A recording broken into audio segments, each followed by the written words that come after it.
Does an agreement on transfer of land-attached assets require notarization?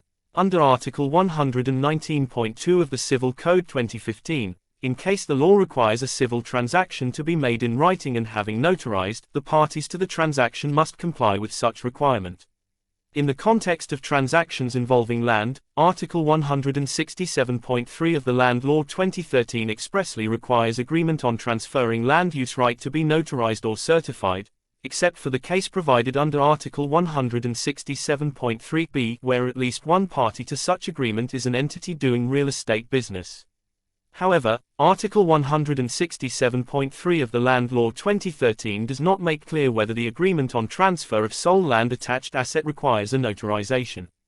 Article 167.3b only provides that a contract for transfer of land-attached asset to which one party or both parties are entity doing real estate business will be notarized at the party's request.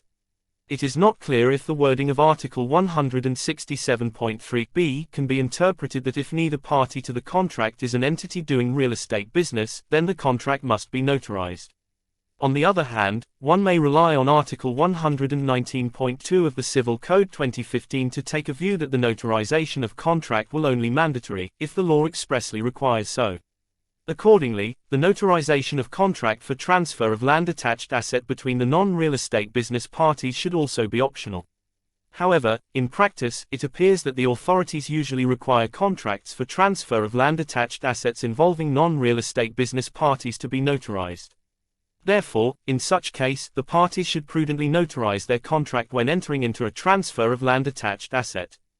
That said, agreements for transfer of land-attached assets, which have not been notarized but has been completed, should not be invalidated just because of the lack of notarization.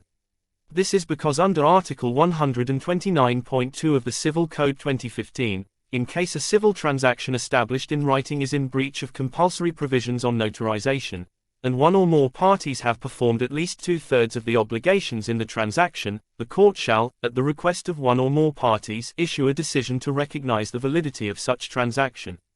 In this case, the parties are not required to carry out notarization.